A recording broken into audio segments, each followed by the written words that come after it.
శ్రేయ ఇంట్లో ఉన్న వాళ్ళందరినీ హాల్లోకి పిలుస్తుంది. ఏంటి శ్రేయ ఇలా పిలిచావు అని అందరూ వచ్చి అడుగుతూ ఉంటే, ఆ రోజు పల్లవి ప్రెగ్నెంట్ కాదని కాకపోయినా తనకి శ్రీమంతం చేశారు. వాళ్ళ నాన్నని బయటికి తీసుకురావడం కోసం అబద్ధం చెప్పినా కూడా తన ఓడి నింపారు. కానీ ఇప్పుడు నేను కడుపుతూనే ఉన్నాను కదా, నాకు అచ్చట ముచ్చట తీర్చాలని లేదా మీకు, ఎవరు నన్ను పట్టించుకోవట్లేదు అని అరుస్తూ ఉంటుంది. దాంతో శ్రీకర్ వాళ్ళు, అదేంటి నాన్న అలా ఉన్నప్పుడు ఇలా మాట్లాడుతున్నావేంటి అని శ్రీకర్ కమల్ అడుగుతూ ఉంటాడు. అలా ఉంటే ఇప్పుడు రేపు బిడ్డ పుట్టినా కూడా ఆ అచ్చట ముచ్చట కూడా నాకేం తీర్చరా, నా మామయ్య గారు అలా ఉంటే ఏంటి నా పరిస్థితి ఏంటి, నాకు కూడా కొన్ని కోరికలు ఆశలు ఉంటాయి కదా అని అరుస్తూ ఉంటుంది.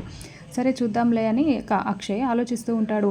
ఇంకా అలా అరిచేసి పల్లవి అక్కడి నుంచి వెళ్ళిపోతుంది. ఇంకా శ్రీకర్ వచ్చి, అన్నయ్య పట్టించుకోకన్నయ్య, తనకేమీ తెలియక అలా మాట్లాడింది అని అంటూ ఉంటే, ఇంట్లో పరిస్థితి చూస్తూ కూడా తను ఎందుకు అలా మాట్లాడింది అని అక్షయ్ అంటూ ఉంటాడు. ఇంకా కమల్ శ్రీకర్ ఇద్దరు కలిసి, పల్లవి మాటలు శ్రీయ మాటలు మనకు తెలియదు అన్నయ్య, వాళ్ళ పరిస్థితుల గురించి ఆలోచిస్తారా ఎప్పుడైనా, నువ్వేం పట్టించుకోకన్నయ్య అని అంటూ ఉంటే అవనీస్ అక్షయ్ మాత్రం ఆలోచిస్తూ ఉంటారు.